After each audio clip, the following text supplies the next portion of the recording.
I was a teacher today. Welcome to the SEC. You're watching Inside SEC Basketball Live with Curtis Wilkerson on Inside Arkansas. Welcome into Inside SEC Basketball Live, the debut episode of our new SEC basketball show. I'm Curtis Wilkerson, joined by Andrew Ellis here with you guys tonight. Shout out to the iconic Lawson Blake for the intro vocals, by the way. If you know, you know.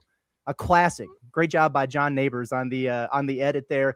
How's everybody doing tonight? New year, new show. Am I right? We're excited about this.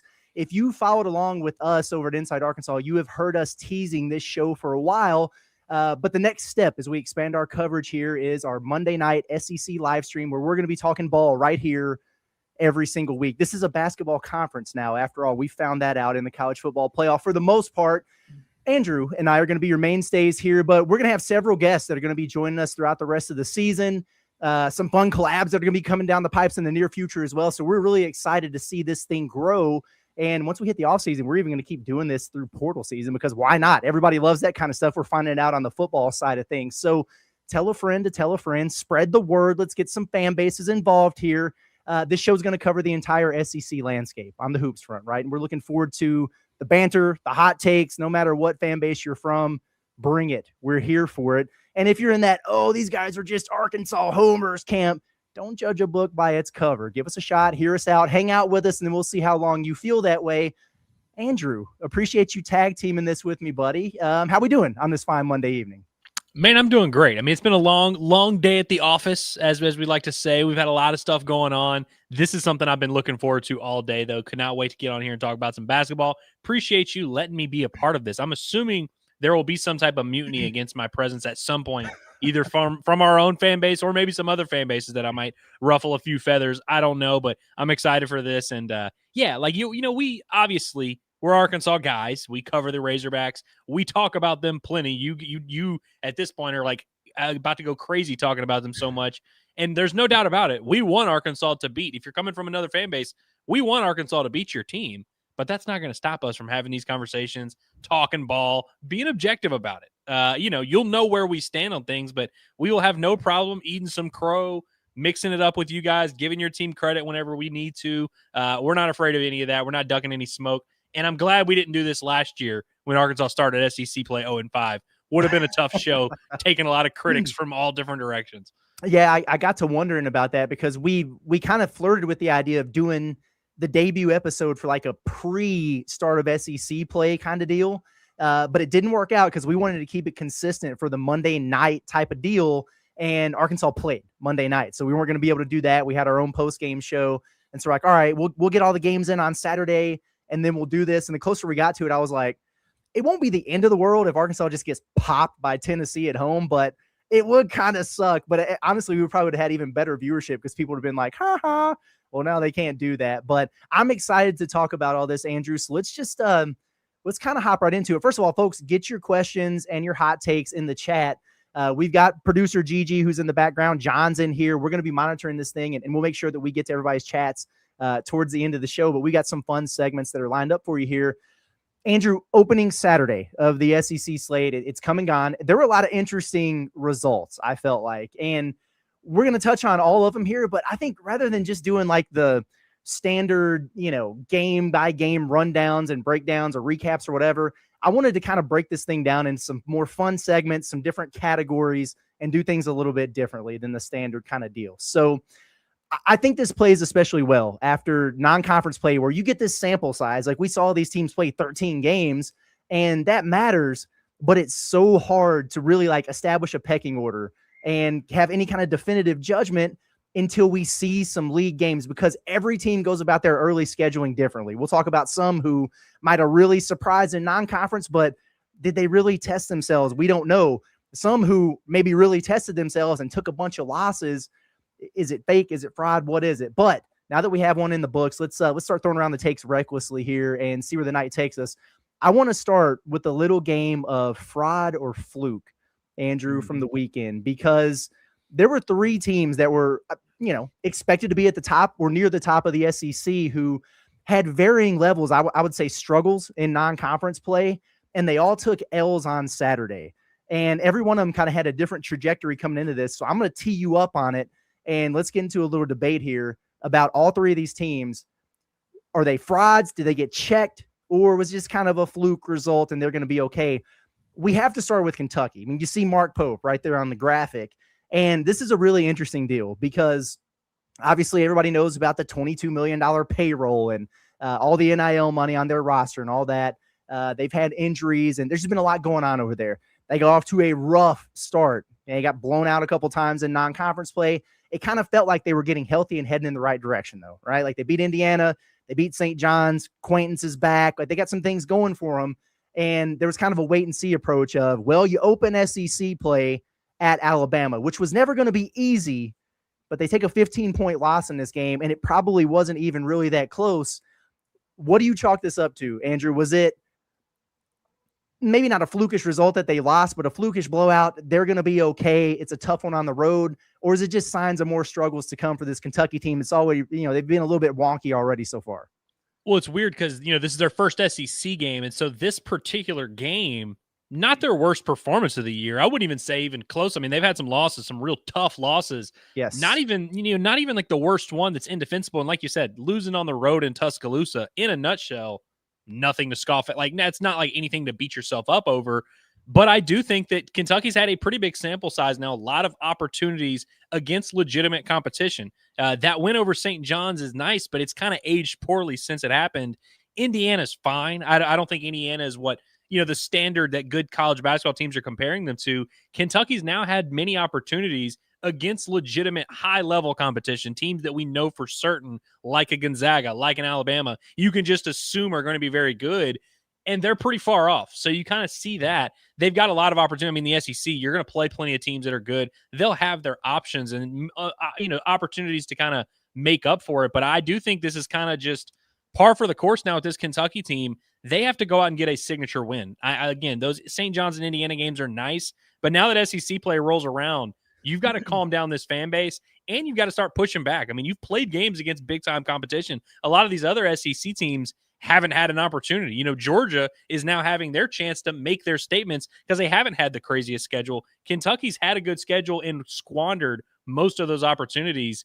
We'll see where they end up in the bubble picture, but I lean towards them being a legitimate fraud, even though Saturday's game might not be the best example of that. I feel you. Yeah, I can't sit here and call the result a fluke because it's happened multiple times to Kentucky already this year. Like Gonzaga, and they beat a lot of teams like this, but they really beat up on them. Kentucky got booed off the floor there in Nashville. Michigan State beat them by 17. They lost at home to North Carolina. That was a close game. The Louisville game, the final score probably closer than the way that went down might have indicated.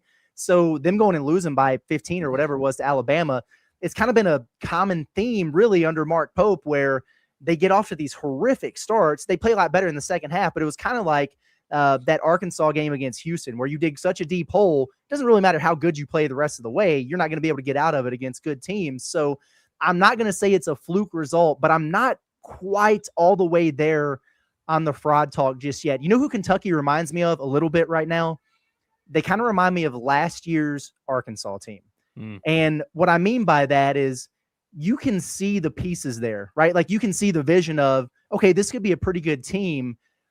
Injuries have mounted up. How long did it take Arkansas to figure out some things? Because you had Jonas Adu, who was out with the foot injury, and then you had like Adu miss some time, and Trevin missed some time. It was like one guy after another, and obviously they dealt with more injuries once they got into SEC play, but they got popped quite a bit early, and then they started to figure some things out, and they were playing good basketball by the end of the year.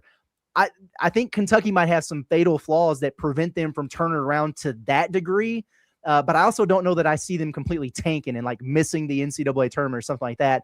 I think if Quaintance gets acclimated, he's a guy that could be a real game changer defensively for them on the inside. The thing that scares me for Kentucky, though, is Jalen Lowe. Like we saw this last year with Lamont Butler, where he had the shoulder brace on the whole year and he needed surgery, but he kept trying to play through it. And he was like, he'd play a rotation, it'd pop out, he'd miss the rest of the game, he'd miss a week, he'd come back. When you have guys like that are so important to your success, Andrew, and they're not at practice because you can't risk hurting them. And then the chemistry is weird in games. You don't know if you're going to have them one night versus the next. It's really hard to get into a flow as a team. And I don't think this is something that's going to go away for Jalen Lowe. Like it's a little bit different. Like with Jonas, it's like, okay, once his foot is healed up, he should be all right. but I think he might need to get this thing taken care of. So I think there's better basketball to be played here. Maybe a fraud from the sense of you spent $22 million on your roster and people were saying you're going to be a Final Four type of team. They certainly ain't that. Well, you know what's weird is you mentioned Quaintance. I think the defense is why Kentucky has, I don't want to say a high floor because they certainly can look pretty bad on any given night, and they have some games where their offense is just completely non-existent. I think that defense is going to be what kind of is going to steal them some games, going to give them a chance to settle in. What was weird about the Alabama game, and we know Bama is just crazy from a three-point volume standpoint. I think they took 39 43s in this game and hit 15 of them or whatever. It was weird to see Kentucky play against a team where, like, I don't even know if Kentucky took 23s, let alone made 23s. I just think there's a ceiling on what Kentucky does offensively. It's night and day compared to last year's team that I felt like had a pretty high ceiling. I mean, they had some signature wins early on. You kind of had this feeling with Kentucky last year that even if they're not great, even if they are kind of mid and you don't believe in them, you kind of know, oh, they could in any given night, just hit a ton of threes and really overwhelm you offensively. I just don't think they have that much talent, frankly, on the offensive side of the ball. And that's why you have some of these guys that are so important to them. Like, they need Jalen Lowe to play. They need someone to kind of bring some of that. They've got issues offensively, and I feel like they didn't even play that poorly against Bama, but they just couldn't match when Bama's really playing well. That's hard to match, and it's just weird to see a Kentucky team that has so little threat offensively. Yeah, it takes away from what could be intriguing on the inside with guys like Quaintance, and I like Malachi Moreno, the freshman. Mo Diabate is a good player, but when you have zero spacing because you can't shoot, as we've learned, as guys who have covered Arkansas basketball for the last however long, that can be a big problem for you. Let's move on from Kentucky. You want to talk about expectations. You can have it for a couple of reasons. Like, one, you spend twice as much money as everybody else to put your roster together. Two, you're the reigning national champions. And we got to talk about Florida here because it's been a bumpy ride for them too. And what's interesting about Florida, I mean, they're 9-5. So they've taken 5 losses already. Kind of had a nasty one against TCU. That's probably one they wanted to avoid. All these other games, they've been real tight in. Final minute against UConn, final possession at Duke. Like, these have been a lot of close games. Well, then they go on the road and face a Missouri team that, frankly, has just been beat up on by anybody they've played so far with the Pulse. Missouri played a really weak schedule in the non-conference, but they got beat up on by Kansas. They got beat by 40 by Illinois. And then they get Florida in their home building, and they beat them. And I will give Missouri credit because they look a little bit healthier maybe than they have been at previous times this season. But that just feels like if you're a SEC contender, if you're the reigning national champions, a game that you need to win, they weren't able to do that. Here's what Florida has not done. Replace that nasty backcourt that they had last year. They're struggling over there. What do you think about this one, Andrew? Is it a fluke result or is Florida a fraud? So it's tough to say fluke result because Florida has lost so many of these close games. It feels like they have a little bit of a close game issue, and they've lost close games against Arizona, one of the best teams in the entire country. You're right there with them. You lose that one. They've had other opportunities where they just couldn't quite get over the hump there, couldn't quite get that big win. So it's hard to make this argument, but I'm going to do it. I do think this is a fluke result. Not to say that Missouri couldn't do this again or that Florida is not going to lose a game they shouldn't like this in the future. I'm sure they've got a few more of these in them. I just look at what Florida's doing. One, the front court is really good. I mean, it's maybe not quite on the level of like just the depth they had last year, but their front court's been pretty productive for the most part. I still like those pieces. Their backcourt, like you mentioned, just cannot shoot the basketball. You go through a player by player. I mean, Boogie is shooting 20% from 3. We know he's had his struggles, but like that's well below what you would expect from him. Xavier Lee's shooting like 34% from the floor and like 26% from 3. I don't think he's a great player, but like that's well below what you'd expect from him. Even Hall, he's shooting well below. I think Alex Condon is like 5 of 28 from 3. Every single player on their roster is underachieving from a shooting perspective. And I don't think they're going to wake up one day and be a great shooting team. But I'm like, geez, how long can they keep this up at just bricking threes? I think they're under 30% for the entire season as a team. And I don't think they're going to be a good shooting team. But I'm like, geez, are they really this bad? Because I still think there's a good squad in there somewhere. Losing on the road at Missouri is just a tough way to start. I lean more towards this being a fluke result. But I will admit, Florida's probably got a few more of these left in their system. I think I agree with you on this one, Andrew. It's a fluke result, maybe, in that I don't think that they're going to continue to lose to teams like Missouri. But I don't know if I can buy into Florida as a repeat contender, especially for a national champion. No way. But, at the top of the SEC, I don't know if I'm seeing it right now. Now, they've got the squad to be able to win a lot of games because of that front court, because of the way that they offensive rebound. I was very skeptical about how it would work when they took Tommy Houck and moved him out to the 3. Anytime you try to take a traditional 4-man and move him out to the 3 and kind of play 3 bigs, that can be a little bit dangerous there. We've seen Arkansas try to do that in the past under Muss with like Trevin Brazile, and it just didn't work out. Tommy Houck's been great, man. I think he's been awesome for him. I like Condon a lot. Chinyulu's a beast in there. They've got so much depth in that front court, but it kind of goes back to the same thing. If you're not knocking down shots, it doesn't do you any good. Those guys don't have any room to operate. But I am with you from a standpoint of, again, this is not going to be last year's backcourt. You don't replace Walter Clayton and Elijah Martin and Will Richard. They went out and identified some guys they thought could do that, and it's just not a thing for them. Sorry. But I do think there's some regression to the mean from the standpoint of, I think Boogie Fland is going to wind up playing better basketball than he has. I think that Xavier Lee is going to wind up playing better basketball than he has. Is that a good enough backcourt to beat some of the top-tier teams in the SEC or in the country? Clearly not, because we haven't seen it so far. But I do think it's good enough for them to win a lot of games and be an NCAA tournament team still in a year where the SEC is a little bit down.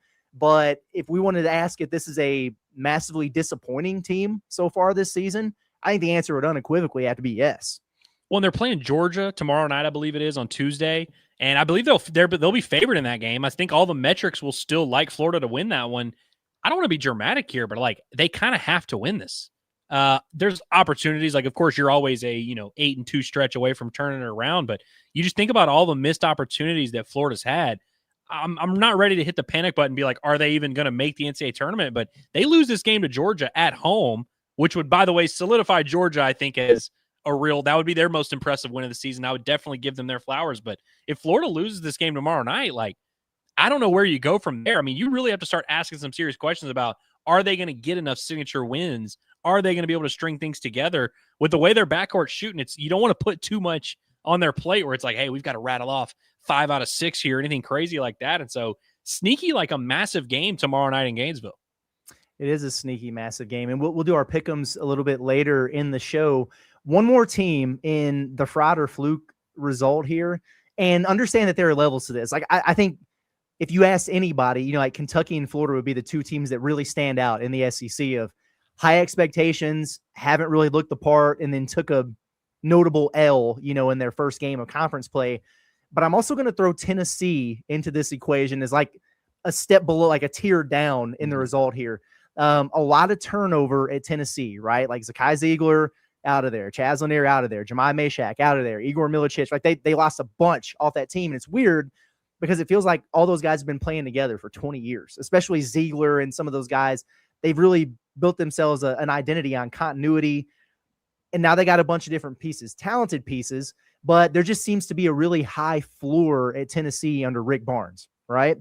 And we watched Tennessee in person on Saturday. They went on the road. They played Arkansas at Bud Walton Arena. The place was packed. It was crazy. And Arkansas wins that game by 11. I don't think there's any shame in going to Bud Walton Arena and losing to a top 20 Arkansas team. So it's not necessarily that. But I look at Tennessee and the way that they built this roster, and they went and got a really good guard out of the portal in Jacoby Gillespie to kind of replace some of the scoring pop they're losing. And they're leaning very, very heavily on a true freshman in Nate Ament to kind of be, they've had Dalton Connect, and then they got Chaz Lanier, and now it's Nate Ament. And so it's a little bit different of a vibe there. And they've got a huge front court, and we know that they rebound really well. But they took 3 losses in a row in the non-con. And, respect, you lost to Kansas. Okay, it happens. You lost a game at Syracuse. That was an ugly one that you'd probably like to get back. And then what was the other loss that they had? Illinois. Illinois beat them by 14 on Thanksgiving week there. So 3 losses in a row. That's usually not something that happens to them. They get into SEC play, and Arkansas puts up more points than anybody's put up on them all season, beat them by double digits. I guess my question is fraud or fluke, not the result of this game, but based on the standard that Tennessee has set for themselves, I'm kind of wondering if they're going to be able to meet it with this team. Yeah, so I think if fraud or fluke are my two options, I'm closer to saying they're fraudulent. I don't actually feel that way. Like I think they're going to end up being good.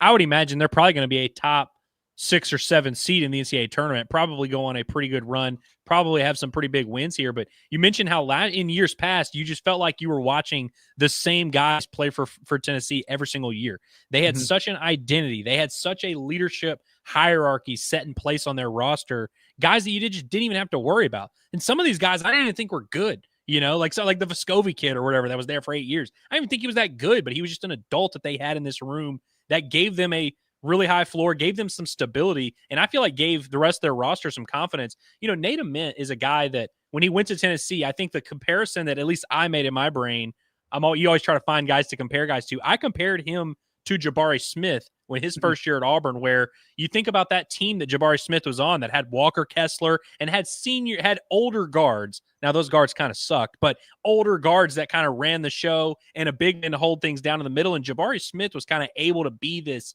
overqualified matchup nightmare, tall guy that could shoot it. He wasn't asked to dribble. He wasn't asked to create shots. And it was perfect for that Auburn team, which made them so dangerous.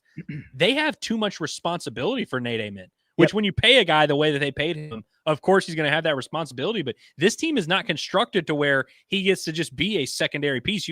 Gillespie, like you said, is really the only other guy that can consistently create offense for them. I like their bigs. I like their physicality. I think they're a good defensive team, but we've seen some great defensive teams from Tennessee. We've seen some teams that have old, grown men out there that have these huge physical bodies, and they still have shades of some of that at Tennessee. But I think this is probably one of their worst defenses they've had in recent memory under Rick Barnes, which isn't saying a lot because they've had some great ones, but I think they're a little bit of a step back defensively, and I don't think they have that real identity offensively yet. I made the point on the Pod the Palace for the Arkansas pregame show the other day that you could say that this is the worst defense that Rick Barnes has had at Tennessee in the last half decade, and it would be accurate. And then you look up and they were number 12 in the country coming into the game, but top 5 finishes 5 years in a row. To your point there about some of the elite defenses they've had, I really like that thought on Jabari Smith and Nate Ament, like that comp there. I think that's what Nate Ament needs to be, but I think Tennessee needs him to be Kevin Durant. And that's the comparison they kept trying to make on the broadcast when he takes a pull-up jumper at 6'10". It's like, he's not that guy. I'm not saying that he can't have a great pro career and be an all-star one day or whatever, but he's not on that level just yet. And so it's putting a lot of pressure on him. And yeah, for a team that just seems to always be right in the mix at the very top for a regular season SEC title, I feel like it's, this is probably a good thing for Rick Barnes in Tennessee that the league is a little bit down this season because they'll still wind up winning their share of games. So we talked about some teams here with high expectations who've shown some warts, but what about the teams not expected to be in the top tier of the league that, frankly, have opened eyes throughout the non-conference in the first couple months of the season? My question to you, Andrew, is it time to buy the hype on the biggest early surprises here in the SEC? We got a couple, obviously, that we have to talk about here. I want to start with Vanderbilt. A team that made the NCAA tournament last year in year one under Mark Byington. I thought he did a great job with that team, and they kind of retooled the roster a little bit. I think a number of people kind of looked at Vanderbilt and thought, yeah, maybe about the same as last year. You win your fair share of games. You're going to be a competitive program, probably make the NCAA tournament. Maybe you're in an 8-9 game. Maybe you're a 10 seed or something. Well, they're one of the last undefeated teams left in the country, and they weren't. Everything in the SEC is a test, and nothing is easy on the road in the SEC. They got South Carolina for their first game. All right. They go on the road and beat them by a dozen there. Have you seen enough to buy the hype on Vanderbilt? And by hype, they're top 10 in the net, and they're pushing top 10 in the AP poll, and people are looking at them as an SEC title contender and a team that could really do a lot of damage. Well, we've reached the point now, Curtis, where I do think Vanderbilt has a little bit of regression coming their way at some point. Like, I don't really think they're going to end up being a top 10 team, but they've reached the point now where they could have a substantial amount of regression and they would still be substantially better than I ever thought they were going to be, which is where I think I land with them. We'll pull up the power rankings in a little bit. I am giving Vanderbilt as much respect as you can give a team because they could not have possibly done anything more I mean, they're undefeated. Like literally, I know that some competition is better than others. Some performances have aged better than others, but they've also laid the smackdown in a lot of those games against bad competition, but still they've done their part. And so I'm not going to knock them for beating the teams in front of them. I really like Tyler Tanner, man. I don't know. Like I just didn't look at him closely enough last year. He's unbelievable, dude. And he's part of why I at least believe in what they're doing offensively. I think with that guy running the show, kind of like a few other point guards in the league, like that Acuff guy's pretty good. I think Tyler Tanner's one of those guys that if he's running your offense, you're going to get a good shot, like 8 out of 10 possessions. And so I don't know if where they're going to end up. Will they be a top 5 offense, top 15? I do believe in what they're doing offensively. I think they're going to get somewhat humbled here and brought back down to earth, but I still think we're looking at a bona fide top 5 or 6 SEC team, which is just way better than I imagined they would be.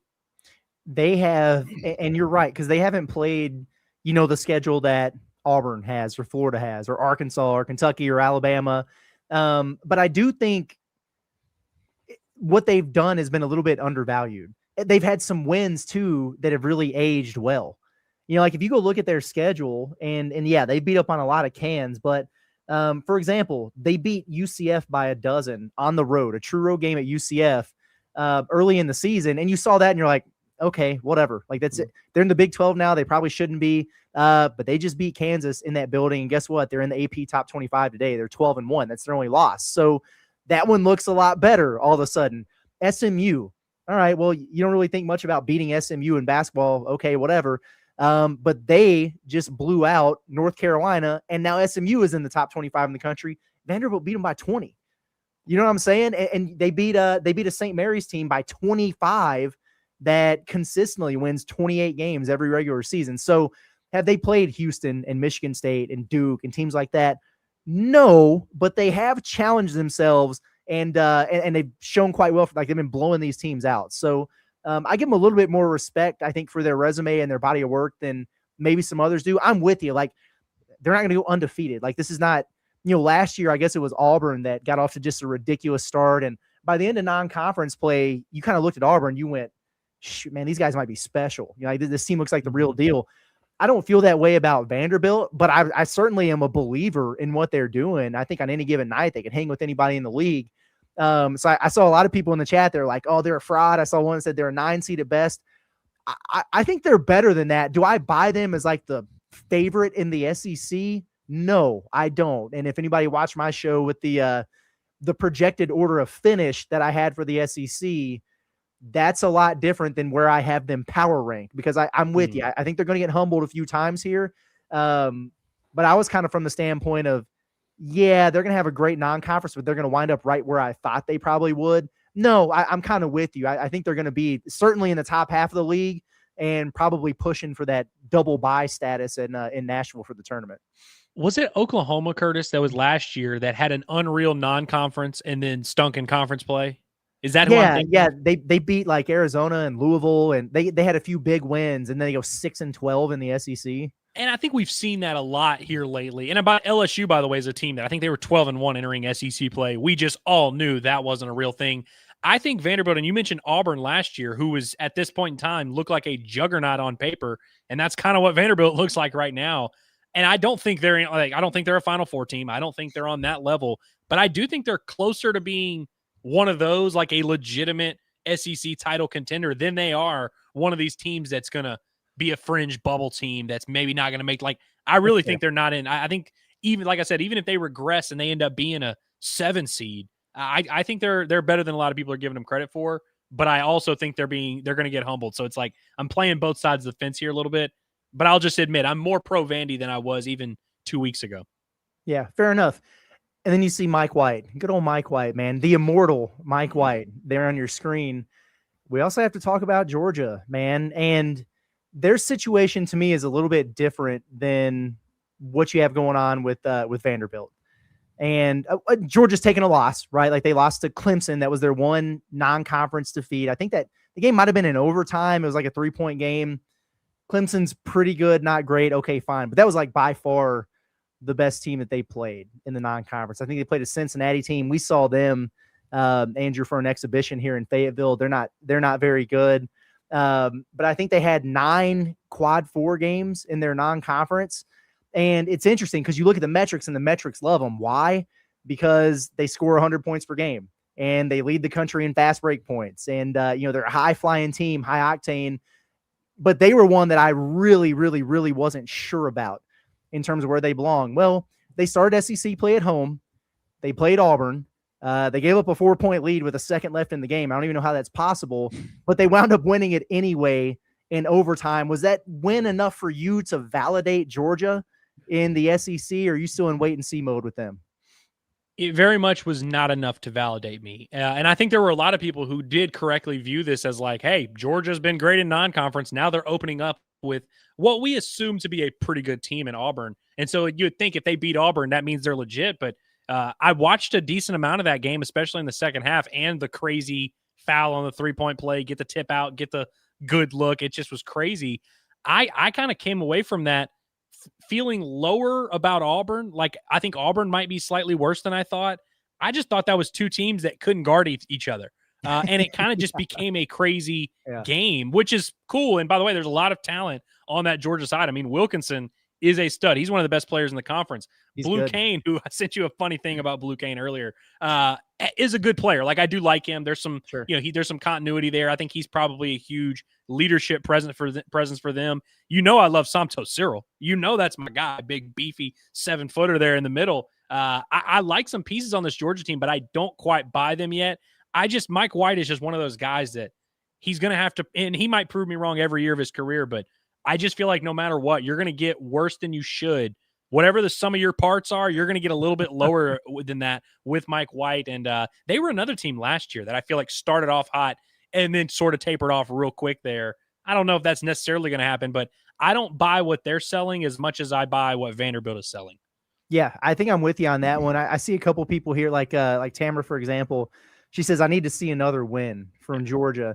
And like at some point, it's like, well, how many more do you need to see? But they very much qualify here because of the non-conference schedule they played.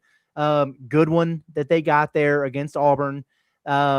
Is it Florida that they've got in the midweek? I know we're going to do those pick'ems in a little bit, but yeah, okay. Then if you that's how you shut us up right there. Exactly. You beat Florida, I will gladly apologize. Exactly. Yeah. And then I see another one in the chat that was asking about if the offense, I've lost it here, but if the offense was going to translate to SEC play, they scored 104, against Auburn. And I know Auburn, oddly, has kind of struggled on the defensive end of the floor so far this season, but I do think that's notable. They're going to score a lot of points because of the pace that they play with. This just feels very counterintuitive to everything I know about Mike White's history as a basketball coach, but I got to give them credit. They're fun to watch, man. So we'll see what they continue to do. Now, we talked about, I mean, those are kind of the two prime examples there, but I want to give you the opportunity to shout somebody else out if you want to. Are there any other, especially just from what we saw over the weekend, like sneaky surprises, like any teams that, their performance, you were kind of like, oh, didn't see that coming. They might be better than I thought, and just want to keep an eye on as we move forward here. So if we were to rank every performance in the SEC, just pound for pound, what you expect and what you got, I feel like Oklahoma's a team that needs some love. And frankly, Curtis, I kind of felt this way going into conference play. Now, I was scared to say it publicly because I didn't feel that strongly about it. But I was like, man, I was watching Oklahoma, and I think they have like 7 seniors in their rotation or something like that. They're one of the most experienced teams in the SEC. Nigel Pack still playing basketball. He's there. Yeah, and I love some of the pieces they got. I think Porter Moser also, there's a desperation. They made the NCAA tournament last year, finished the year really poorly. And I think that's something that I would assume fans in Norman took note of. And it's one of those, you make the NCAA tournament for the first time under your, whatever it is, his 3rd year there, whatever, 4th year there. I don't think that they came away from that being like, we're in a great, headed in the positive direction. I think there was a lot of pressure on him this year at Oklahoma. Not that they were going to run him out of town, but throughout his tenure, I don't think there's ever been a warm, fuzzy feeling between Porter Moser and that Oklahoma fan base. So I kind of feel like this is a put up or shut up type of year for him. And they kind of play with that desperation. And when they played Ole Miss on Saturday, they end up winning by 16, which frankly, Ole Miss is bad. I don't think they're a team that there's not going to be high in our power rankings. You beat a Chris Beard team by double digits, even at home. Like, you've got my attention. Like, that's impressive. And I think that's what, like, I look at Chris Beard and that Ole Miss team. they don't play with that desperation. They don't play like there's not really a ton of pressure on Chris Beard at Ole Miss because I don't think the basketball standard's that high. And honestly, I really like the way they played on Saturday. I want to give Oklahoma a shout out. They are way higher than in my power rankings than I think they probably should be. But I really bought their performance Saturday. I've been doing these power rankings for the Pod the Palace all season, and I've been higher than I think everyone else on Oklahoma all year.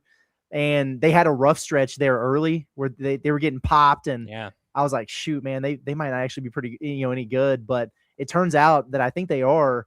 I really like that backcourt, man, of Nigel Pack. And they've got Xavier Brown. Man. He's good. really good. Tay Davis is good. And you talked about the desperation, or Porter Moser, like feeling the pressure to win. He just went out at Christmas break and imported a 7-foot Russian to give him some more depth in the front court. And he was playing the other day. So that was a good result for them for sure. I'll give 2 quick shout outs and then we'll move on to some other stuff here. But one, I touched on it a little bit earlier, a shout out to Mizzou, just because they looked bad a little bit earlier. Like that Illinois game was an embarrassment. Kansas, that's a big rivalry game for them. And they got taken to the woodshed there. They have been dealing with some injuries, and everybody does, but they were closer to full strength against Florida. And I don't all of a sudden think that they're going to be, a top tier team in the SEC. They got a lot of work to do to even make the NCAA tournament, but I think Jaden Stone makes a difference for them in the backcourt. And I think when they've got Javon Porter in the front court, that, it adds a stretch body, 6'10", that can knock down some shots. They had some length there that could kind of match up with Florida. They looked a lot better than they had. So I want to give them credit for that. But I'm also going to go with Mississippi State. And the reason being, listen, I've said this before on other shows, and I'll say it again right here. I think that it's a shame that the University of Texas has the Moody Center, has that facility, and it's the worst home court advantage in the SEC by far. There is no easier place to win in college basketball than at Texas. It's nuts the way that they lose at home. So I'm not surprised that Mississippi State went over there and beat them, but Mississippi State's been looking rough throughout the course of the season, man. Like they have taken some bad losses. They were barely beating, some mid-major teams. They lost like San Francisco. It's been really bad on them, but they've quietly, strung together a handful of decent wins to close non-conference play.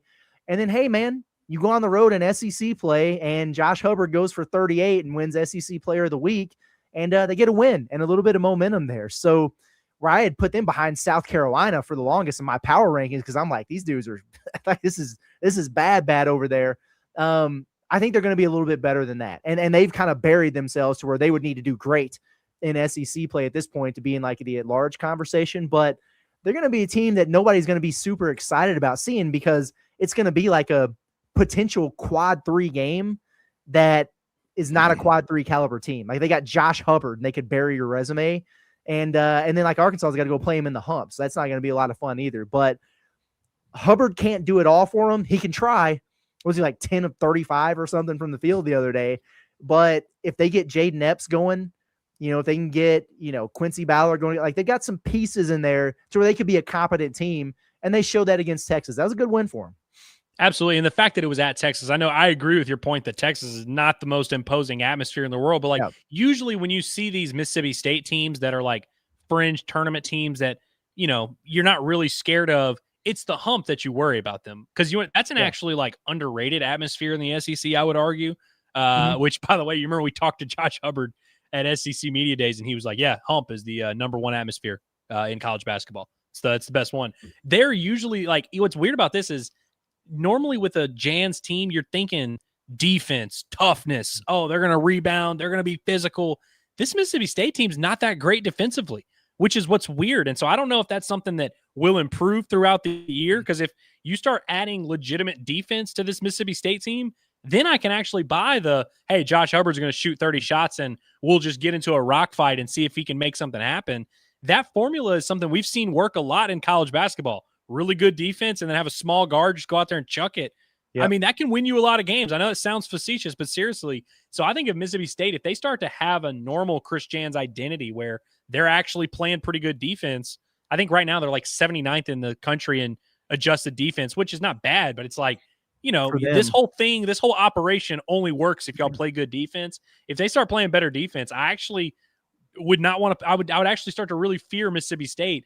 I think they're just going to be fun to watch. And thankfully, they were playing a bad team on Saturday, so I don't really buy them as a real threat yet. But I do enjoy watching Mississippi State play basketball. I mean, Hubbard's a lot of fun.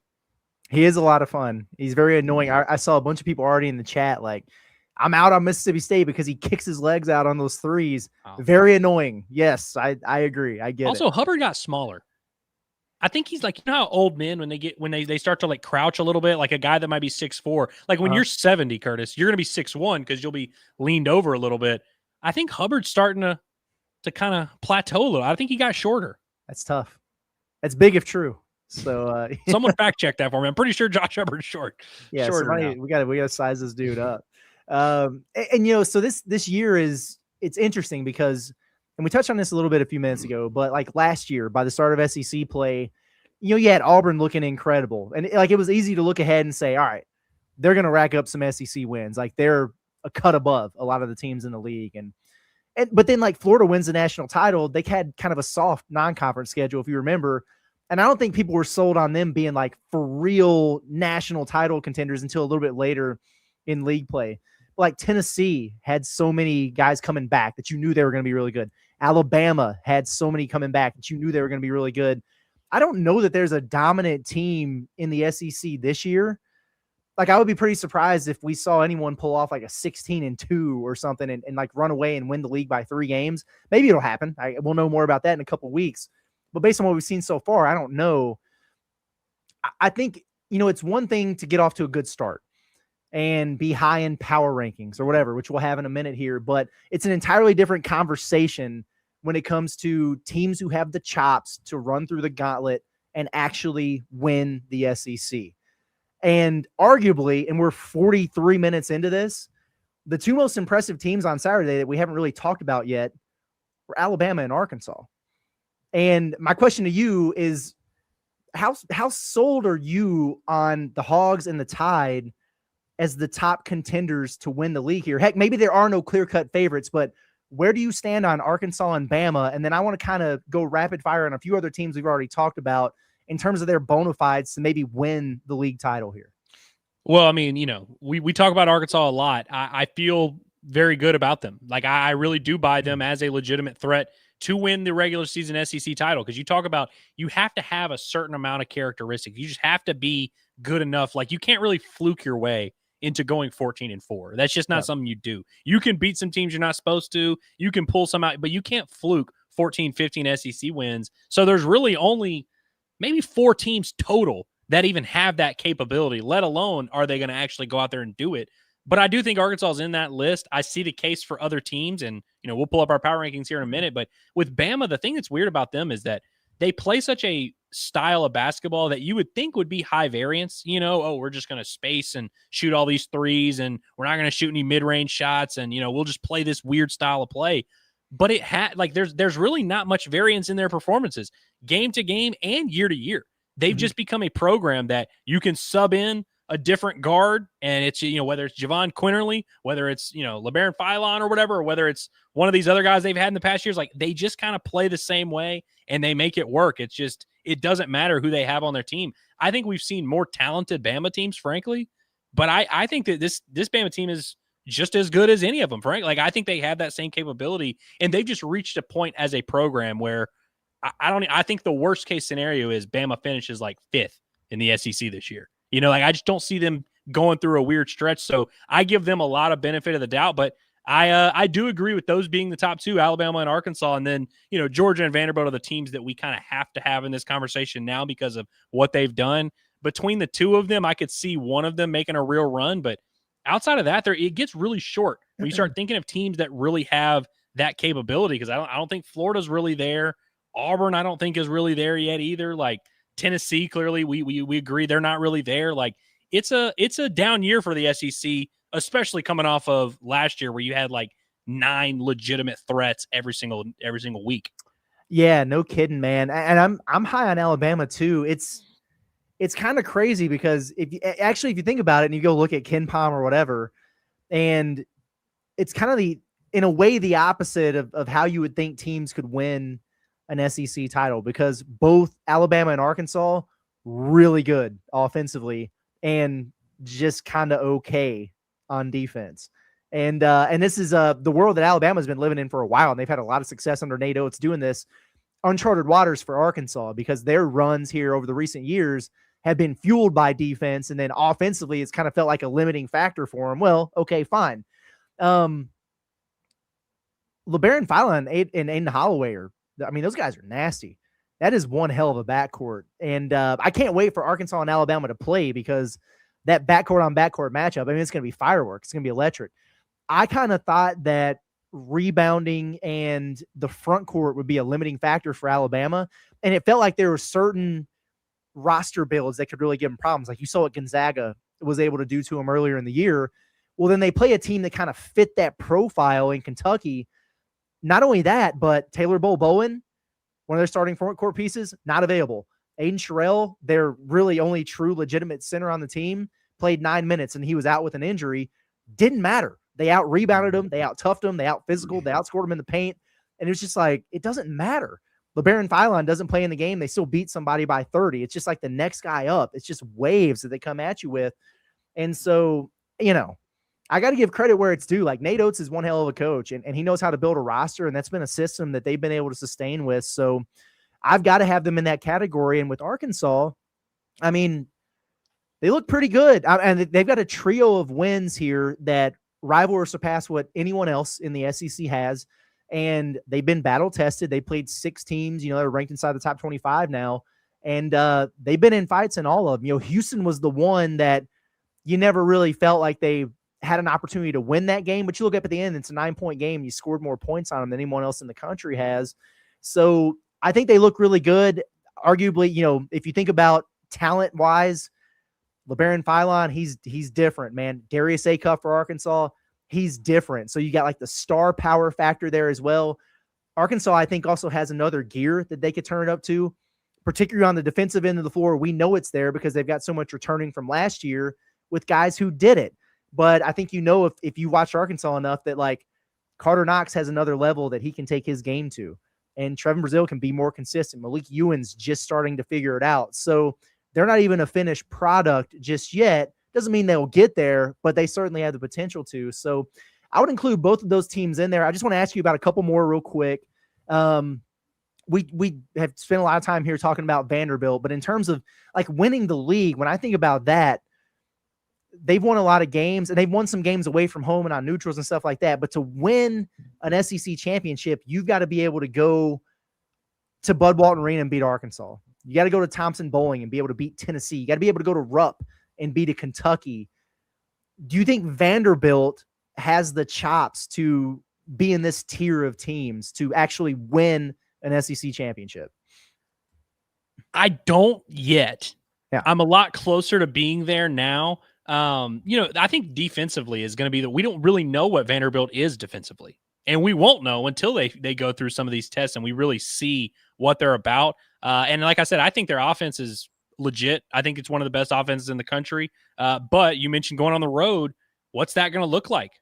I think Tanner's awesome, but like he's going to have some games where it's a little bit tougher on him than others, and he's good enough to overcome it. But they're things have been going so well for them, and when you get on this roll like they are, where you're not losing at all, it's a little bit, easy to really, or it's a little bit tough sometimes to find out what you need to work on because you keep winning. You get this momentum where you kind of start rolling downhill and you kind of think, hey, man, we've got this. We can beat anybody. Well, what happens when that illusion breaks? Because obviously you're not really this unbeatable team that can't be beat. What's going to happen when that illusion breaks? What's going to happen when you face adversity? I think they're fine. Like, I think they're legit. I think they're built to overcome some of that, but they have to face some of these tests before I can really buy them. Whereas with Alabama, who we mentioned, like they're kind of susceptible, they're kind of immune to all of this. Like you can take out key players, you can shake around things, you can move the rotation, you can suspend a guy. They're just going to have a level that they compete at. And I think Arkansas maybe doesn't quite have that consistency. But I don't see these deficiencies from Arkansas. They're not a great defensive team, but I don't really see an area that like you can point to with Arkansas and say, oh, wait a minute, that matchup is going to get them because they don't have an answer there.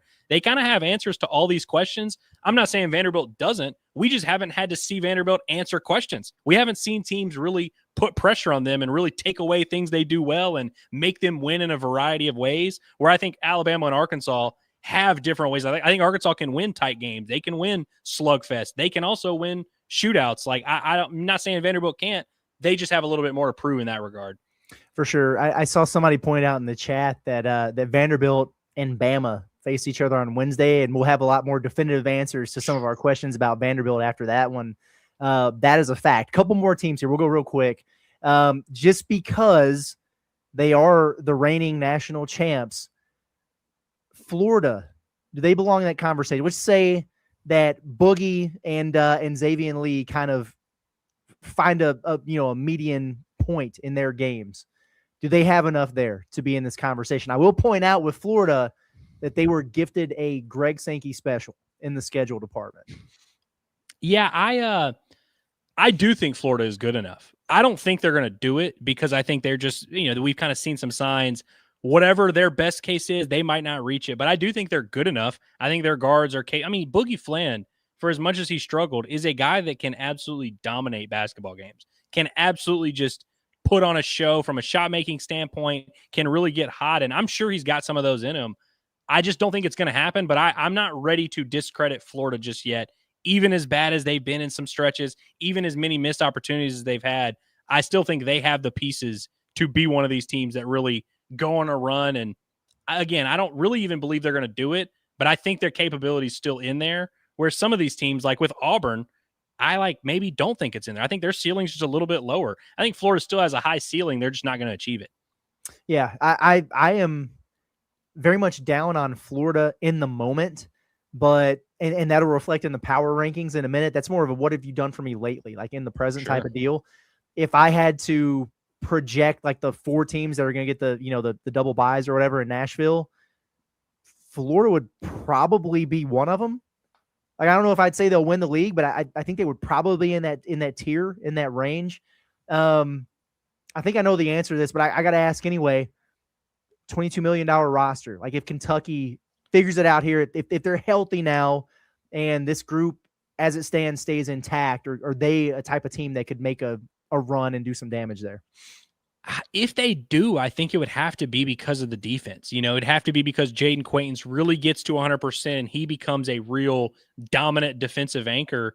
And then the thing is, like the 3-point shooting, we've established this ain't last year's team. They don't have that same type of capability, but I would like to think Mark Pope has some type of plan B or plan C offensively. For as much as we make fun of the guy, like, he does have a pretty good track record of offensive basketball, having some things go well for his offenses, at least finding some sort of identity on that end. So if they keep playing, I know they got lit up against Bama, but outside of that, like, if they play the level of defense they've been playing, it's not going to take them being an 88 point per game type of team to win a ton of games. So I'm not ready to give up on Kentucky, but I don't think they have the offensive creation. I don't think they have the playmaking.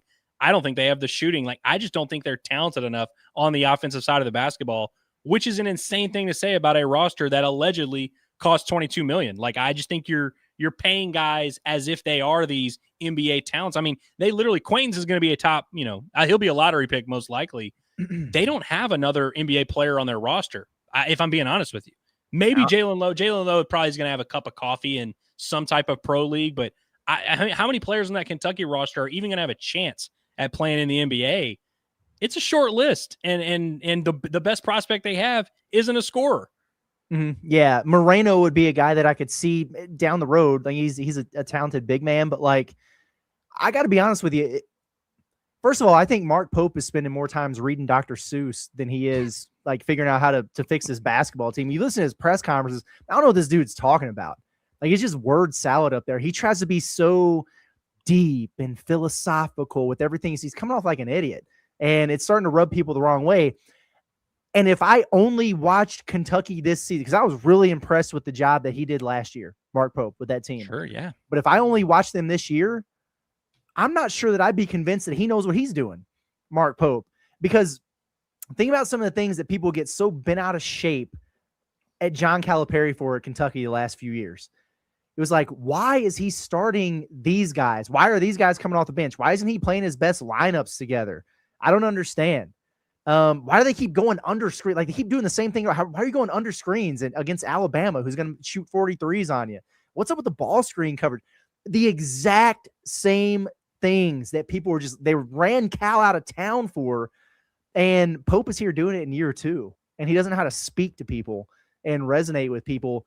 There's just something weird about that vibe over there. So I don't know, man, what's going on over there. I don't think they're going to be a contender. I don't think they have the shooting to be able to do that. I'm with you. If they are, they're going to have to turn into a grinded out, nasty defensive type of team.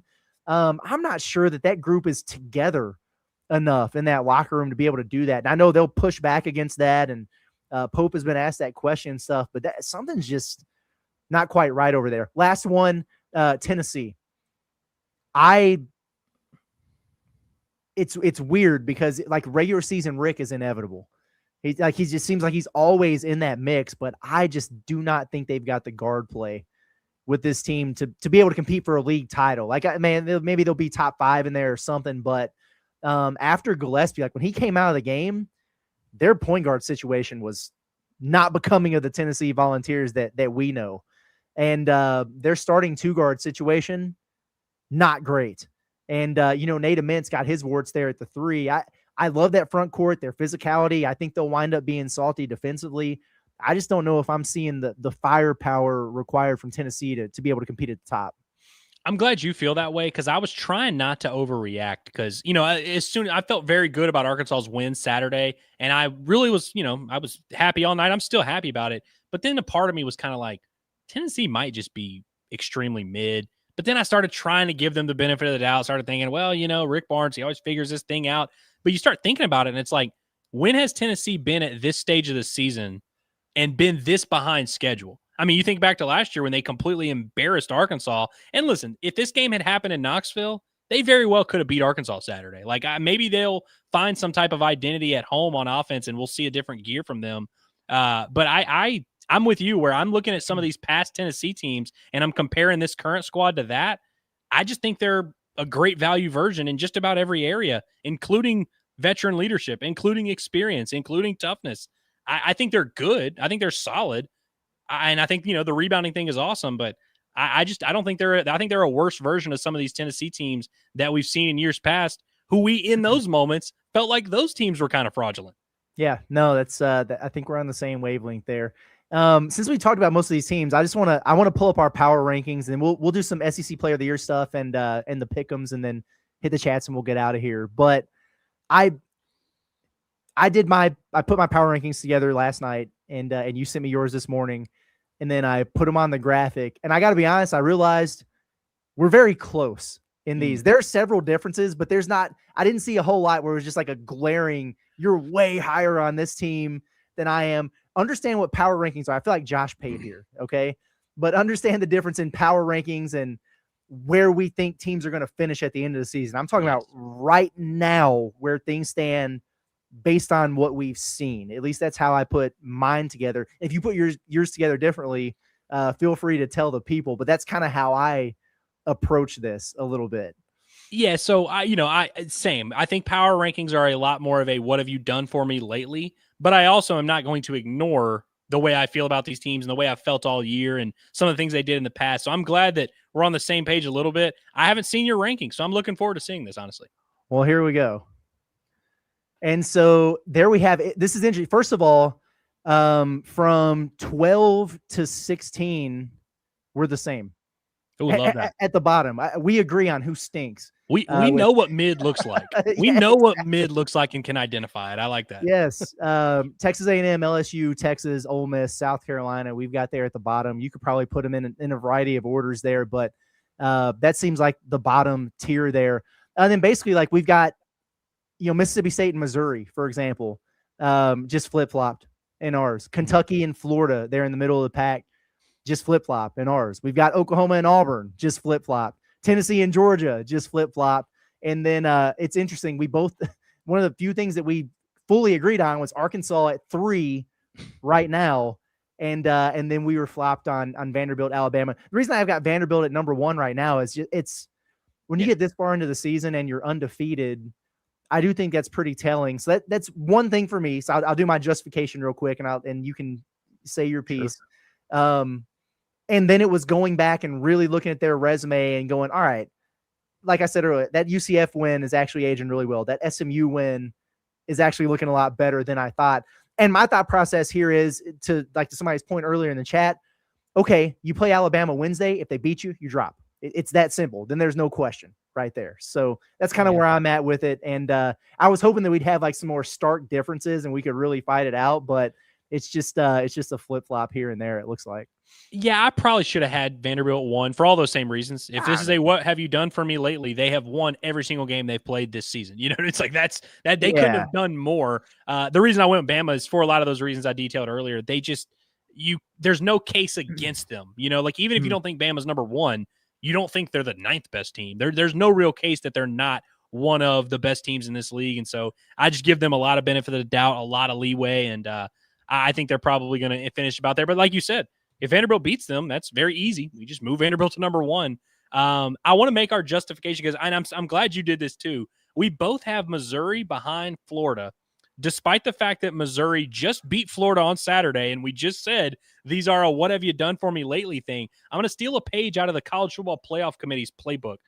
Just because a team beats a team does not mean that they are guaranteed above them if we don't think the overall resumes are close. Like if, for example, if Ole Miss beats Arkansas on Wednesday, we are not going to move Ole Miss to 5 and Arkansas to 6. We will just, move Arkansas down, move Ole Miss up a little bit, but we can't throw out everything else we feel. That's kind of how I feel about the Missouri-Florida situation. And I'm higher on Florida than probably anyone should be, honestly. But I'm glad you were on the same page with me there. For sure. And the one other thing I wanted to bring up about Vanderbilt, and again, like a lot of people who are tuning in right now listen to me talk about basketball quite often, and you know how I feel about it. I don't think necessarily that Vanderbilt's the best team in the conference, and I don't think they're going to win the conference. But the other part about this is I understand the schedules, but when one team has 0 losses and the next teams there on the list have 3, that's a big difference. You know what I mean? Sure, like if we had Bama and Arkansas with 2 losses even, I would probably feel differently about this. When there's a standard deviation of 3, that also does change things for me. And again, if Bama beats Vanderbilt on the midweek here, and like this thing's going to look completely different next week. But anyway, what else did we want to do? Oh, okay. I want to talk about this real quick, and then we'll do our picks, Andrew. But the SEC Player of the Year race. I took you off the thing again. Wow. Yeah, get out of here. I'm going to talk about the SEC Player of the Year race. I'm going to rattle off real quickly a list of names, and you can buy or sell as an SEC Player of the Year contender. You ready for this? Let's do it. Some of it's going to be duh, and then some of it we can discuss a little bit. Alabama's LeBaron Philon. This is an easy one for me. This is a yes. Best player, best team, easy one. Exactly. Probably front runner right now. Certainly top 2 in the mix there. Yeah, he's at the worst going to be like the 5th best, like if we were doing the voting and we saw the full list. I think it's a very easy case. I don't think he's the best player in the SEC, but I could very easily we've seen this happen in league history a lot. Best player, best team is an easy formula. So I say for sure with him. Right. Darius Acuff, Arkansas. Duh. Yeah. Absolutely. Also has a best player, best team type of thing. And I don't know anybody who's performed better against high level competition than that guy. He is cooking. Both of those guys are awesome. That I'm telling you, man, that Alabama Arkansas matchup is going to be cinema, as they say. But like, I wish it was in Bud Walton Arena instead of that airport hangar of a gym in Tuscaloosa. But I really, really do hope that both teams are like full health, full strength, rolling, and you get Acuff and Philon going at each other. That would be so much fun. I think both those guys are clear first team All SEC, All American caliber resumes that they're building. Like they're both awesome. The other guys who could be in the conversation, I really think it's these 2 right now, and then there's a gap. But there's a lot of basketball to be played here. Like for example, Tommy Houck at Florida. Where do you land on him? So he's been great. And I mean, he's kept Florida afloat.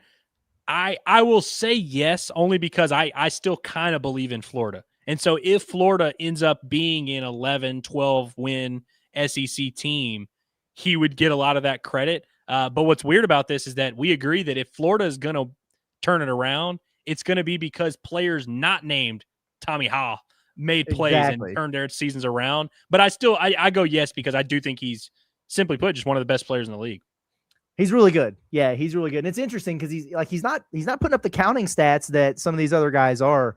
He's really good. But yes, if he would be more in that discussion if Florida started playing better. Like, for example, like Josh Hubbard at Mississippi State, the answer is probably no, because they're probably going to finish in the bottom 4 of the league. Right.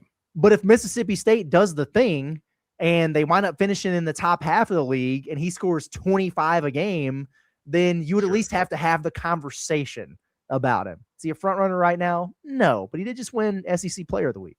I would go as far as to say that if Mississippi State makes the NCAA tournament, which would mean that they probably won 10, 11 SEC games, if that happens, I think Hubbard is a top 3 Player of the Year candidate. But to the other point you made, I actually don't buy Hubbard as a Player of the Year candidate because I don't think Mississippi State's going to do it. And honestly, like, I just don't think that what they do is sustainable. Yeah. I don't think shooting 31 shots a game with a 5'10" guard is super sustainable. And I think he's going to run into some matchups where teams are better equipped to deal with it than Texas was, frankly.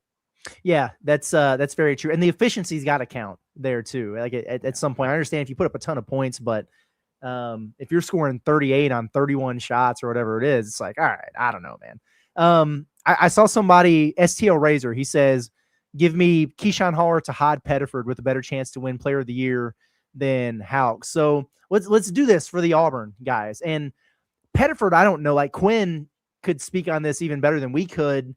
But he's got this weird deal where he just balls out on the road and he kind of stinks at home. He's like, his splits are crazy. Keyshawn Hall is a dude who he might wind up leading the SEC in scoring. So, and I think he led the Big 12 in scoring last year. Like, I wonder what it would take. Like, what would Auburn have to do for a guy like that to really get into the discussion? Like, they wouldn't have to win the league, but they'd certainly have to be a hell of a lot better than they are right now. No, and I think Auburn is, like, compared to Mississippi State and Josh Hubbard, Auburn is a much safer bet to be a top half of the league, win 10, 11, 12 games, in which case, Keyshawn Hall, he's averaging 20 right now. He's also been more consistent than I would have maybe expected, because he was one of those guys that you catch him on the right night, he scored 35, but then you'd catch him some games and he's 4 for 17. With Auburn, he's been pretty steady. He hasn't had many games where he's been boom or bust, and their other guys have been kind of boom or bust a little bit. So he's a similar to Hall in that way, where it's like, if Auburn's going to turn it around, it's going to have to be guys not named Keyshawn Hall that step up. But I do think Keyshawn Hall is, you're averaging 20 a game and your team is even competitive at all. You're an all-SEC guy. You're a legitimate candidate for SEC Player of the Year. So I do buy Keyshawn Hall as a real candidate. I don't think he's going to win it, but he's in the mix. Sure. Yeah. And like Quinn said right here, and we appreciate the super chat, bud. He says, he should be in the mix, especially if they finish in the top 5. And that Pettiford could be too, but he needs to be better at home. Okay. So I thought that was the deal with the weird splits there. I know we were chatting back and forth with him a little bit earlier. A couple more. So, like, what about Tanner at Vanderbilt?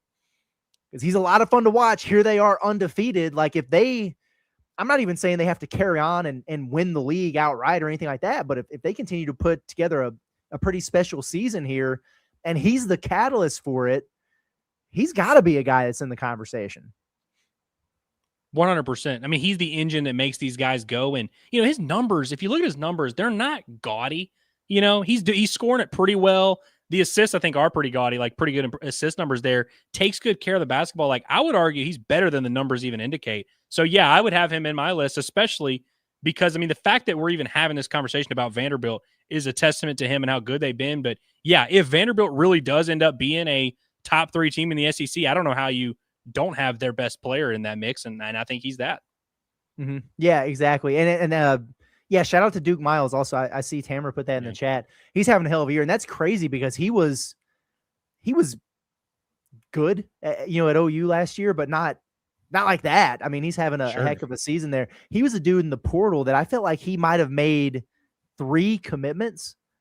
I want to say I think he was Texas A&M bound and maybe somewhere else, and he wound up at Vanderbilt. Kind of a weird deal, but he's playing well for him. 2 more real quick. One, because he was the preseason player of the year, Otega Owe at Kentucky.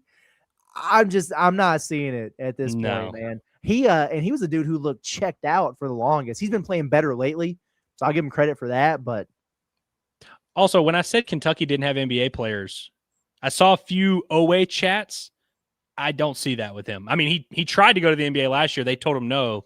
I can't imagine he's improved his stock this year. So, no, I do not buy Owe as a SEC Player of the Year candidate.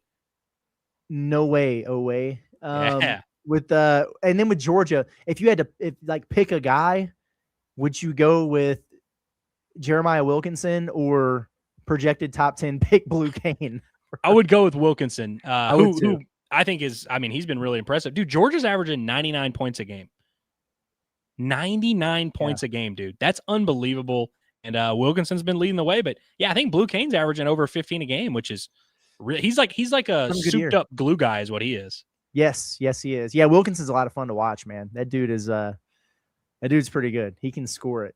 I think that's it. I don't know, man. I can't think of anybody else. It's really a 2-horse race at this moment for me. So yeah, I don't see it. I mean, if Arkansas and Alabama end up being who we think they're going to be, it's going to be hard for you to tell me that those 2 guys even other players on their team, someone like Trevin Brazile. I saw, by the way, somebody asked, was like, hey, what about defensive player of the year? I'll have to see some other guys play defense more in SEC play before I start making those takes. But, I could see some other guys on these, some of these top teams that could develop some candidates, man. I think Philon Acuff are got to be the runaway, like heavy odds favorites at this point in time. Yeah, I would agree with that. Let's do our pick'ems here for the midweeks, and then we'll get some chats and call it a night. What we want to do is we're gonna keep a tally of these. And so we'll kind of update it every week. And it's like, all right, this is what we got right, what we got wrong. Now we'll just do them for the midweeks. And, Saturdays are what they are, but that's okay. Starting on Tuesday. So these games are tomorrow night. Barn burner here. South Carolina at LSU. For what it's worth, Deaton Thomas is out again. The LSU. That was going to be my question. I still think LSU gets it done. I think LSU wins this one. It's in Baton Rouge, right? It's in Baton Rouge. Yeah. Which you want to talk about worst atmospheres in the SEC? That's definitely among them. They call that place the PMAC or whatever. The PMAC, yeah. The Pete Maravich Assembly Center. Yeah, I think LSU gets this done. I've actually I don't impressed is not the right term. I thought that they played pretty well on the road on Saturday, all things considered, being out with your point guard. I think they can beat a bad South Carolina team, but that is the absolute toilet bowl of all toilet bowls. Yeah, that's a bad one for sure. I'm gonna go LSU too. I was thinking about being different just for the sake of it, but South Carolina, man, I'm not picking up what they're putting down. Can anyone in the chat say one good sentence about South Carolina? Like, just tell me anything. Yeah, like I'm waiting here. Somebody, anybody, please do. We've got also tomorrow night. Okay, this is a good one. Number 18, Georgia. There's only 5 SEC teams in the AP top 25, by the way, which is interesting to me. Now, there's several who are receiving. I think Florida, Kentucky, LSU, Auburn are all receiving votes, but only 5 ranked teams, which is crazy. But Georgia is at Florida. So this is a very interesting matchup to me, Andrew, because you've got this Georgia team that plays with so much pace, right? And they're scoring 100 points per game. And that's all interesting. And then you play a Florida team that's got all the size in the world, kind of a contrast to styles there. I'll go first on this one. Somewhat hesitantly, I'm going to take Florida to win this, to bounce back and win this game at home. I just feel like at some point this is going to catch up to Georgia a little bit. I'm going to go Florida. Yeah.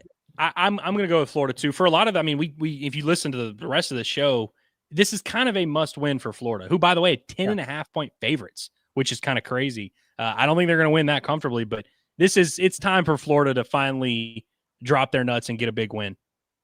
Yeah, that would be a big one for him for sure. Texas at number 21, Tennessee. This should be a quick one. Well, this is another one where like Tennessee, like if you don't win this game, what are you doing? Yeah. Texas, I mean, we had them pretty low in our power rankings. Not the worst team, not the most untalented team, but yeah, Tennessee, if you're a serious team, it has to start here. I think Tennessee wins pretty comfortably here at home. I think so too. Yeah, I would be pretty surprised if that wasn't the case. They should probably win this one by double figures. If they didn't, yeah, we might have to really start asking some questions about what this Tennessee team's looking like. The final game on Tuesday, Texas A&M at Auburn. I've got Auburn here. I will say now, losing Mackenzie Mbako is a killer for Texas A&M, but it is buckyball, and they are one of those teams. At some point, they're going to hit 16 threes and beat somebody they're not supposed to. They will do that at least a couple times this year. I don't think it's going to happen at Auburn. I've got Auburn winning that game. Yeah, I think this is Auburn, who's probably got some pent-up frustration that's going to have to just take it out on a bad team here. I think Auburn just is going to score a ton on A&M. I haven't watched A&M a ton defensively, but I just think Auburn at home, it's going to be hard to slow down. Well, maybe, I mean, apparently Pettiford sucks at home, but I think Auburn with their scoring backcourt, it's going to be tough at home. Yeah, I think so too. And it's going to be tough for Arkansas at Auburn, by the way. I don't feel great about that game Saturday. We'll talk about that later, but I was literally just getting ready to say that. Like I saw Tuna in the chat there said hard to win at Auburn. It is. They're going to be a major pain in the ass for Arkansas Saturday. I'm telling you that right now. Wednesday action, we've got Missouri, fresh off that win against Florida, traveling to Rupp Arena to play Kentucky. This is fascinating. I'll let you go first. I mean, this is yet another example of a team that's in a little bit of a funk that kind of needs a win that now gets a gift-wrapped opportunity. You're at home against one of the worst teams, we assume, in the conference. If Kentucky loses this game, it's going to be uncomfortable in Lexington. So I'm going to go Kentucky simply because they have to, and they're at home. I'm going to go Missouri. Do it. Yeah, do it. And probably a bold take there, but there's something's just weird, man, at Kentucky right now. I don't like Mark Pope's body language. I don't like the things that he's saying. There's a lot of consternation in that fan base. Like, we've seen now they wound up flipping the script against Indiana, but remember, Andrew, we were driving back from Dallas, that Texas Tech game we were at, and we had the Indiana Kentucky game playing in the background, and like people in Rupp were booing those dudes, and it was kind of crazy in there, and that could turn on. It's like volatile over there, man. Yeah. Kentucky should win that game. They'll probably win that game. I'm gonna call for an upset here. I'm gonna dare to be bold. I'm gonna say Missouri goes there and pops them. Well, you know, I kind of said it's a gift-wrapped opportunity. You're at home or whatever. Sometimes that's the hardest one, you know? Like if you're a basketball player in a funk, the free throw line might be the last place you want to be because then it's just you. There's no excuses. There's no nothing. Maybe that gets into their head a little bit. I don't hate that, man. I certainly would not oppose that result. Yep. Oklahoma at Mississippi State. Oof. So I gave Oklahoma a lot of love, man. I think they're old. I think they're equipped to handle this. I also think what Mississippi State's doing is stupid and not sustainable. So I frankly think this is where Mississippi State kind of comes back down to earth and we start saying, hey, yeah, actually Josh Hubbard's not going to win SEC. This is where next week when we do the show, we will be like, hey, can confirm. Doesn't look like Josh Hubbard's going to win SEC Player of the Year. I think it's going to start here. I think Oklahoma, who we're pretty high on, I think they get not a signature win, not like the biggest win of the season, but the type of game that you win if you're a serious team, frankly. Like if you're a real NCAA tournament type of team, you should be able to go in there and beat a Mississippi State team that's pretty average. Yeah, I like Oklahoma in this one too. I don't think Mississippi State's got enough there, and they don't defend well enough to be able to slow down Oklahoma. I don't think so. I'm gonna go with OU also. Alabama at Vanderbilt. Now this is it's gonna be interesting, man, because Memorial is gonna be crazy. Like it's a unique place to play. It's a cool place to play. That fan base is engaged. Like it's gonna be a tough one for Alabama to go into. But I kind of watched the way that these teams are comprised, and I watched the way that they play, and I just think Alabama's better at doing what they do than Vanderbilt is. At some point, it's going to catch up to Vanderbilt. I think it's going to be a highly competitive game. Like I'm not expecting to come on this show again and say fraud or fluke, and then call Vandy a fraud after this game. I think they're going to show well. We'll walk out of there feeling like, damn, Vandy's they're pretty good for real, man. I think Alabama's going to go in there and give them their first loss. I also wonder if at some point, like you're one of the last handful of teams in the country that's undefeated, when do you start thinking about it? You know what I mean? Like when does that start getting to you a little bit? And yeah, like you said, man, Bama's just immune to everything. They just go in there and make a bunch of threes, and they're going to be fine. I'm going to go with Alabama to go get the win on the road. Well, and then what happens if Bama comes out and they jump out to a 22-7 lead? How badly does that demoralize Vanderbilt when you start making that realization of, okay, we knew we were gonna lose at some point. Here's our first loss, but then it's like you start thinking about it. Oh crap, this really is the first big test for us, and we really kind of sucked here. Does that start playing in? Curtis, not so fast. I'm going Vanderbilt in this one. Now, I think everyone's going to view this game as the let's find out about Vanderbilt game, and I think that's fair. I mean, this is obviously their biggest test, but what do we know that happens in college basketball a lot? Teams that are worse than teams they play beat better teams at home. It's just a thing where sometimes you have the momentum, you have the crowd, you have that, your role players play better at home. I think Vanderbilt somehow pulls this one out. What's the injury update for Bama? Because I need to know that a little bit. That's a good question. We won't get that until tomorrow. Wednesday. Yeah, because it'll be the night before for the Wednesday games. But that's a good question. Like, because Aiden Sherrill, he played 9 minutes and he was out, but they said they didn't feel like it was a big deal. Taylor Bolin was still out. It would be nice for them. That hasn't mattered in terms of them beating Kentucky, but those are probably some guys they would prefer to have for this one for sure. Yeah, I think. But Duke Miles is questionable. I believe I saw that earlier. That's very notable. Yeah. Okay. I'm still gonna pick Vanderbilt just for the sake of keeping this on the record. But just know that if Duke Miles doesn't play, you can't yell at me for it, and you can't make fun of me for it. But I'm gonna take a shot at Vandy here. I think regardless of what Bama's injury situation works out, like I just think Bama, they feel like they have less to prove than Vanderbilt, who I think still is reading all these headlines, reading everybody saying you're the most fraudulent team. I think they will squirt out a win here. I like that. The final game, late tip, man. It's gonna be an 8 p.m. Central Time tip. Arkansas at Ole Miss. I'm going to take Arkansas to win this game. I'm uneasy about this one, though. Like, I'm going to be honest about it. It's just one of those situations where you got Arkansas coming off the big emotional win. Like, they were carcasses dragging across the floor by the end of that one. Like, that was a physically and emotionally draining game, so you know how that is. I like that this is a Wednesday game instead of a Tuesday for Arkansas. That extra day matters. Ole Miss stinks. Okay, like it's been a mess. It's not just about the losses that they've taken. It's been about Chris Beard throwing his team under the bus and Chris Beard benching his starters for entire second halves of important games. And like, it's a weird situation over there, but nothing's easy on the road in the SEC. We know that. They've got enough pieces to where at some point you would think that they would be able to figure it out and be a formidable team at least. And listen, say what you want about him as a human being. I think Chris Beard is a good enough coach that he'll eventually extrapolate a good stretch of basketball out of these dudes. If you're Arkansas, you just can't let that be against you. Like, you can't let this be the switch flip game where they catch you sleeping, coming off of a big win. I think Arkansas is going to win. I think this game, if anybody's thinking, oh, Arkansas is going to go over there and win by 25 or whatever, I'm not. I think we're talking about a single-digit game where, Arkansas is shooting free throws down the stretch to try to close it out. I think they get it done. I think it's going to be close. I think it's going to be one of those games where Arkansas leads for most of it, but they just kind of keep them at an arm's length, and they never really pull away, and you're never really that comfortable. I mean, listen, going on the road to play a Chris Beard team, like, there are just much, much easier tasks out there. No matter what, I don't care who's on his roster. That's not a fun day at the office. You at least expect them to play with some fight. And you mentioned Chris Beard kind of yelling at his team and, having weird vibes with them. I think at some point they're going to have a game where they play with their hair on fire and at least play with crazy, relentless effort. And so we'll see if that ends up being in this game. I think Arkansas's offense is good enough to overcome it and to get enough buckets down the stretch. And, Arkansas's had some stretches here shooting the ball well at the free throw line to put some of these games away. They do a good job at that.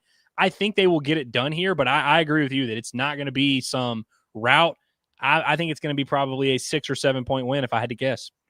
Yeah. 6-7, huh? Yeah. they also have to figure out an answer from Malik Dia, who cooked them kills them, twice last year. Yeah, so that could be an interesting one. Okay, let's get into the chats. We'll do some rapid fires and then we'll get out of here. You know how it is with me and you, man. We're like, yeah, we'll go for about an hour, and then here we are. I knew we had no chance. From Tuna, we appreciate it and appreciate everybody for being here, hanging out with us. I got to be honest, this has gone even better than I thought it would, man. A lot of people tune in, a lot of engagement in the chat. This is good stuff. This is what we were hoping for. So thank you guys. But Tuna says thoughts on Bucky and Steven. So Bucky McMillan and Steven Pearl in their first year. How will A&M basketball look this year? Woo Pig. Thoughts on transfers like Hall and Thomas Jr. So my rapid thoughts on that. Bucky, I just don't think he has the horses this year. Like I said, it's an interesting team. I don't know, and I haven't watched enough of them to know if they're trying to go full on Bucky ball, like to the level they were at Samford, but I know they're still trying to play, fairly close to his system there. He needs some more horses in there. They'll have some games where they rattle off a bunch of threes. They got a kid, I think he's like Dominguez, or I can't remember his exact last name, but he's a guy who can pop off and hit 10 threes in a game. So they're fun to watch. Probably not an NCAA tournament this year, but I think he'll actually do a decent job there. Steven Pearl, I gotta be honest with you. It's not the results necessarily, like their record right now, where I'm like disappointed in the job he's done. I kind of thought that defense would be the given for them, and it's not. They've actually been really poor on that end of the floor. They really played a tough non-conference schedule. You think about how hard of a schedule Arkansas has played. Auburn's played as hard, maybe more difficult of one. Where my disappointment lies with Auburn and Steven Pearl right now is the lack of competitiveness in some of those games. Like they've lost, I think, 3 games by more than 30 points. It's a good teams, but like Arkansas got their butts kicked by Houston, but they had enough will to win, and resolve to keep that thing close down the stretch. And Auburn's let go of the rope a few times there. So a learning experience for him. Talked on A&M. Keyshawn Hall, I think, is awesome. He's a hell of a player. And Dean Thomas Jr., I knew he was going to be good. He's actually a lot better than I expected. He is kind of the reason why LSU has gotten off to the start they have. I think they're kind of screwed without him, so he needs to get back. But that's a team that's got an interesting front court, like some good pieces there. Not much going on in the backcourt besides him, so he's a really important piece to what they've got. Okay, let's see. I just want to make sure that we get the super chats. We'll get into some other ones too. Don't worry. Fishman, thank you, says score prediction for at Ole Miss. We sent our predictions to intern Reagan earlier. I just checked to see what I actually sent. I went 77-71. I think I went 80. I think I went 81-76. I think I had it as a 5 or 6 point game. So yeah, I think we both see it as being a little bit closer maybe than some others. But like at KenPom, which we won't talk about metrics today, but like Arkansas is a 4-point favorite projected on the road. Like it's, from Trip, we appreciate you, says, we are going to talk about metrics. Why does Arkansas get screwed in the net, KenPom and rankings like that? I know you talk about it all the time, but it doesn't make any sense. I've been trying to figure a lot of this out on the Pot the Palace. And if you're new here, that's our morning show at Inside Arkansas dedicated to Arkansas basketball. It's strange. Like if based on the things that Arkansas has done, like you see them at 15th in the AP poll and you see the wins they have. And yeah, they've got 3 losses, but they're the 3 top 10 programs. They were, close games. It does just kind of feel like they're probably undervalued. And you see some other team, like how is Florida ahead of them right now? Or, Tennessee, who they just beat, or Louisville. Like you kind of look at the resumes, and Arkansas has an objectively better resume than a lot of teams that are ahead of them in the predictive metrics. And so like KenPom and BPI and places like that are predictive. So they take what you've done, they evaluate your body of work and your efficiency and things like that. And they try to kind of look ahead to see what type of team you're going to be moving forward. And that's where Arkansas is getting dinged right now. Cause you look at the other ones, like wins above bubble and strength above record, like Arkansas is top 20 pushing top 15 in all those. That's great. They're lower in the ones that are trying to value what you're going to do moving forward. And the only thing I can come back to, it's 2 things. One, defensive efficiency. Like Arkansas is right around 50 in the country in defensive efficiency. That's dragging them down a little bit from where they could be. And 2, those damn games against Winthrop and Samford. You would think they lost them, but those were both games you were projected to win by more than 20 points, and you wound up winning by 5 combined. Now, you could have lost them, and it would have been a lot worse for you, but I do think that that's dragged down their efficiency, and that's why we're seeing some of this now. The further removed we get from it, the less it's going to matter. Well, and like when you've played 14 games total, which is what Arkansas has now, you think of like, hey, Arkansas played 5 notable non-conference games, which is a big number. That's a lot of notable non-conference games. That's 1/3 of your schedule right now. Mm-hmm. And, you think about some of like those, the Winthrop, the Samford, the whoever, the James Madison, those games account for a higher percentage of your overall games. So right now, when your resume is small, those games not only count the same as all the games that you want to count, they are having more impact than they will later on, but then they really should. Whereas, like, obviously, the Winthrop game is what it is. The Texas Tech game is a much more real indicator of how good Arkansas is going to be. But on the metrics, on paper, those games count the exact same. Mm-hmm. And that Winthrop game is a much worse performance than the Texas Tech one is a good one. And so the further away you get from some of these, the better it feels. But right now, when your sample size is small, you just can't afford to have any stains. And Arkansas's got a couple little minor smudges. Yeah. And you got to remember, like, the selection committee looks at all of these metrics and they've got their own criteria and they base their seeding and stuff off of that. Like, I know that Joe Lenardi responded to a Razorback fan last week who was just like, why is Kentucky ahead of Arkansas in the net or whatever?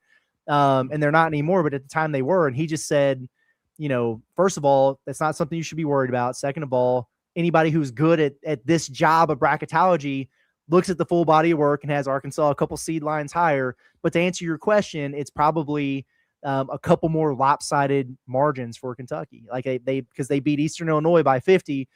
Never mind losing to Gonzaga by 50, but that winning margin there, when you had some of those close results, that's what did it. But anyway, Quinn, I'm glad you're here, Quinn. Quinn was a little bit, he wasn't sure if he was ready for this just yet, if he wanted to show up for this one, because he thought we were going to dog his boys for losing to Georgia. I'm not, he lost an overtime game at Georgia. I actually did make you our worst of the weekend on Inside Arkansas Live earlier today, because the way that you guys got that game to overtime was awesome. And so it was very depressing that you wound up losing afterwards. Like that would have been one of the coolest moments of the college basketball season. Well, you lost the game. And so now it's just like, all right, well, cool play, but doesn't mean anything. It would have been awesome, whatever. He says, Georgia isn't impressive. They're lucky that we missed a bunch of free throws and our man-to-man defense wasn't good. Georgia's, and they're a hard team to guard. For sure. And like stylistically, Auburn matches up with them pretty well with firepower. I think that's why it was a close game. But I'm with you from the standpoint, Quinn, of like I didn't, and we said this earlier talking about Georgia. Like I didn't walk away from that game going, yeah, man, that's that Georgia team. You know what I mean? Like they're good. Like I see an NCAA tournament team in there. I didn't coming into the year, but I wasn't like blown away with them. I do think their style's problematic, personally. And then he says, and I think I agree with this too. He says that game was played at Neville. We would have won. I agree. I know Auburn fans aren't fans of Georgia fans. I will say, I think if that game was played on a neutral floor, Auburn wins. Like it doesn't have to just be at Auburn. I think they played on a neutral, then Auburn would have won that game. Hell, if they played the same game on the same floor today, I think Auburn might win, honestly. Right. I'm gonna skip one of those one of those super chats, Quinn, but noted. He's not bad. He's an F-bomb. It's fine. Okay. Sure. Yeah. F him. Anyway, he says Georgia fans have the maturity level of a toddler. I hope we get some Georgia fans in here. And honestly, guys, and I've been impressed with a number of like fans from other places that we've seen here tonight. But even if you're a Razorback fan, you're tuning into this and you know somebody who roots for Ole Miss or whoever, get them in here. Like we want the banter. You know what I mean? Like that's what's going to make this a lot of fun moving forward. But good stuff. We've got Rockinsaw in here with the super chat. Apologies if we missed the follow up there, but thank you for the support. We do appreciate that. Quinn again, we love it. He says if University of Bama and University of Georgia disappeared, I wouldn't be sad. Did not know this about you. Did not realize you didn't like those schools. What I like about Quinn though is he's at least he's got the awareness Like he's pretty honest with his assessments about where Auburn's at, right now. And he even admitted to me, we were messaging back and forth the other day about power ranking stuff. He was like, I hate to admit it, but they're really good. And they are. Listen, that's what people don't realize about Quinn. Because like earlier, I was saying that I came away from the Auburn-Georgia game more disappointed with Auburn than I was impressed with Georgia. And all these narcs in the chat are like, "Oh, Quinn's going to get after you." I'm like, dude, Quinn respects the game. He understands. He probably felt the same way about it, which he has confirmed with the super chats. Like Quinn's not one of those dudes that just is blindly faithful and can't see if his team, like, he gets it. Like the dude understands. Yeah, for sure. Hey man, it's our man B Walter. Yeah, shout out to I the still got my family lights. They're popping, by the way. Still, I guess at some point we'll get those things out of here. But I just want to keep them all year. If you're doing Valentine's Day lights or St. Patrick's Day lights or whatever, my house is available, man. Just let me know. It's really cool stuff. But he says, I'm really looking forward to SEC play. Hope we out rebound Ole Miss and can hit 10 threes. Both of those things would be nice. Need to beat Ole Miss by double digits. Do we not? Just winning on the road is going to be a good thing for Arkansas. Because again, you look at the matchup and Arkansas should absolutely win the game. There's always going to be, some points handed in the direction of the home team when you're looking at those spreads. Even if you win close on the road, like you're not going to get dinged for it in SEC play. You just don't want to lose. Now, if they go over there and blow them out, like to your point though, if we're talking about like the metrics and stuff for Arkansas, and if you were wanting them to make a big leap, if Arkansas, I'm telling you right now, if Arkansas goes and beats Ole Miss by double digits on the road, let's say they beat Ole Miss by 11 on the road, they will get a bigger jump in the metrics for doing that than they got for beating a top 20 Tennessee team by 11 at home. I'm just telling you right now, that's exactly what it will be. So be on the lookout for that. Quinn said Tuscaloosa is North Korea. Never go to that trash hole. That is one of the SEC venues that we've got to get to at some point. And we have unanimously made fun of their basketball venue. Yeah. Man, oh man. Sharkansas says Evan Mia, and I assume everyone else, has Arkansas with the 16th best roster, and I sincerely feel like this is the cause for why the metrics aren't moving. I'm guessing he means country, right? Gotta be. Well, yeah, gotta be. Maybe. Yeah, I don't know. I'm really having a hard time figuring this out. Well, here's what we need to do. Because again, like we've got some guests that are gonna, pop on the show with us here in future weeks and stuff that we're excited about. We need to like try to get Ken Pomeroy on here or something. You know what I mean? Like explain yourself, buddy. Somebody just to, like I don't want to like, waterboard him or anything, but I just kind of want to interrogate a little bit and just like explain some of this stuff to us, please. Maybe Evan Mia would jump on the show with us. I think he started or is starting a podcast, and he's got some really good stuff over there. So maybe that could be somebody, but yeah, we got to get some answers to how this stuff works because it's very confusing. Let's see. Quinn says Nate Oates is a D-bag. Quinn's on fire. He went from we didn't know if he was going to be here to, he's in here. He says, imagine if last year's Auburn and Florida were in this year's SEC, Auburn would have only lost one game. The SEC. This is a great point. Very true. And that Auburn team, like speaking of KenPom, they were tracking as like one of the most efficient teams ever, like in the KenPom era for the longest. The SEC was just such a beast last year. That it was ridiculous. And it's a lot different this season. And people are shaming them for it too. And it's like, okay, you just understand what the league was before. Arkansas says Vanderbilt only played 2 teams in the top 25. I think they have 1 to 2 losses by the time we play them. They probably will have 1 to 2 losses by the time Arkansas plays them. I think it's like the 20th. It's like a couple weeks. Bama, obviously, and then that they have who else they play? They play another notable game before Arkansas. I don't know. Let me look real quick here. But yeah, they'll probably take a couple losses. And yeah, we talked about their schedule a little bit. But yeah, Vanderbilt plays Bama, then they've got LSU at home. They're at Texas. Both of those are going to be wins. Then they play Florida at home. That could go either way, and then they get Arkansas. So yeah, 1-2 losses before they see Arkansas, I would imagine. But if you go look at KenPom, Vanderbilt is projected to win every game remaining on its schedule. Oh, wow. Every game. They are projected to win at Arkansas. They're projected to win at Auburn, at Missouri, at Kentucky, at Tennessee. Hey, nerds, let's just relax, okay? I know we were very nice to Vanderbilt, and listen, we've given them a lot of credit. Let's just relax, okay?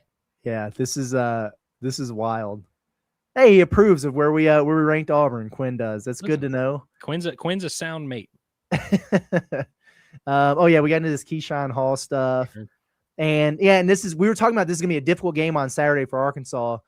Quinn says they need a big win. Arkansas plays them at a time when they need a quad one win, and they're at home.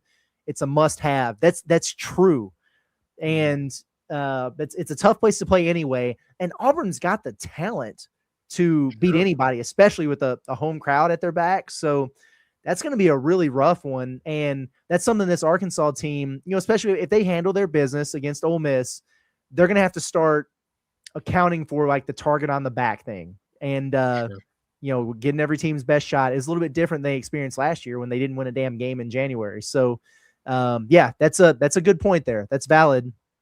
He obviously wants Vanderbilt to beat Alabama. Of course, of course you do. Tamara, it's really good to see you in here. We appreciate you. She says, so happy to get a live basketball show. Thank you, Curtis and Andrew. You're welcome. And it's, we hadn't even really thought about doing this, but we had a lot of folks like you that were like, hey, you know what? This will be cool. This will be a good idea. Suggested from, as we get ready to play, or, Arkansas gets ready to play other teams in the league, you have people from fan bases tune in. And we've had a good number of folks from other fan bases that are like, man, wish you guys covered the whole SEC. We tune in all the time or whatever. And that's cool. That resonates. It means something to us and we're passionate about it and we watch it. So why not? And it's gone well so far. So we're excited to continue to do this. I like this from WKRP, who's in our Inside Arkansas live show quite a bit. And we appreciate having you around. He says, BBN here. You picked the perfect week to launch the show. Cal is back. Good luck this season always. Thank you. Well, listen, appreciate it. I'm glad we didn't do that. Like I said at the top, I'm glad we didn't do this last year because, we definitely wouldn't have came in here and been all sunshine and rainbows. We'd have been depressed. It would have sucked. We did not plan this, though, for Cal to take over the world right as we do this show. It just was a happy coincidence. Yes, that is 100% right. Shout out to a couple more in here. We like Late Night Climax, cool. But Mizzou native in the building, so like a shout out from some other places. Anna, who really appreciates, been very supportive of what we have going on. Says, love this and you guys. Coffee Club mandatory attendance. Good stuff. It's Pot the Palace regular. I hope your hoodie came in. Let me know if it did. I know that shipment went out a few days ago, so hope that you got it. Miss Dan's van, like we got a lot of the regulars in here. It's very cool. She says, I still want to know when you boys sleep. You're working all the time. Yeah, we kind of are. And there's not much sleep going on right now. I don't know. I guess there were no more football commitments because we've been going for almost 2 hours now. And we kind of told John, like, we're going to go for an hour or so. And he was like, well, if anything happens, me and Dudley will record and we'll get it out right when you guys finish. I figured something big happened. He might have texted us and been like, hey, this is cool, but I think we're good. I've been kind of keeping my eye on. I've got the noties on, and my noti game isn't on your level yet, but I've been keeping my eye. I don't think we've missed anything crazy. Okay. I like it. Also from Late Night Climax, I just can't take myself seriously. Late Night Climax is great. This is y'all's best idea yet. Thank you. We're excited about that. Ben Brandon says, Curtis and Andrew out here living my dream with an SEC centric podcast. You are hereby invited to join us on a show at some point here. So let's link up and do that. Would love to talk to Ben Brandon. We have talked about in the past, like doing something like this. And you know how it is, like life gets, busy and hectic. But like since the Hog Sports days, we've talked about this. So let's get you on the list and have you in here, man. I think that would be a lot of fun for sure. Okay. I think we're almost done here. One more from Quinn. Yeah. Auburn football getting all of South Florida's best players. Well, Arkansas is getting all of Memphis's best players. So yeah, and Memphis didn't they beat South Florida this year? Do I have that right? I think so. Yeah. So yeah, we're just gonna have an AAC duel. Yeah, in Auburn this year, man. Yeah, I'm sure that's gonna go well. Any final thoughts, Andrew, before we get out of here on this debut episode of Inside SEC Basketball Live? Not too many final thoughts other than, man, I'm just appreciative of everybody for tuning in and doing this with us. Like, we had no idea, we were prepared to do this show for 12 people, and, it was over 300 the entire time. You shouted out some of the opposing fan bases that are in here. I want to make that a regular thing. If you're another fan base in here, chatting it up, we want to hear from you. We want to shout you out, and we'd love to expand our reach as much as possible, but also just love talking basketball, man. And as we get further into SEC play, this will get more and more fun, and we'll have much more definitive hot takes on where some of these teams stand. And I think it'll be fun for even just Hog fans who maybe don't follow the SEC super closely, give you a better understanding of the context, the league, and it'll just make it a lot more fun as we make our way to March, man. Appreciate everybody. Yeah, 100%. And me and Andrew always go a little bit longer than we say we're going to, but for this show in particular, we didn't really know what to expect in terms of like the amount of people that would be tuned in and in the chat and everything like that. So we had a good hour or more, worth of material, like with our segments and everything, without even considering the chat. And it turns out we could just turn this thing on and just gone through the all the engagement in there and made it through a full show. So I do think that's really cool. And we really do appreciate everybody who tapped in. It's gonna be a thing. Mondays, 8 p.m. The reason we're doing it on Mondays is because they don't play SEC basketball on Mondays. It's a perfect time to kind of talk about what happened over the weekend, look ahead to the midweek. And like I said, we got some cool stuff planned for this as we move forward. And even when the season's over, we'll carry this for a while through the transfer portal and everything like that. And who knows where it could go from there. So really do appreciate everybody for tuning in, and shout out to all you guys for making us part of your night tonight. For Andrew Ellis, this has been Curtis Wilkerson with Inside SEC Basketball Live, and we will see you guys next week at 8 o'clock. You guys enjoy the rest of your week.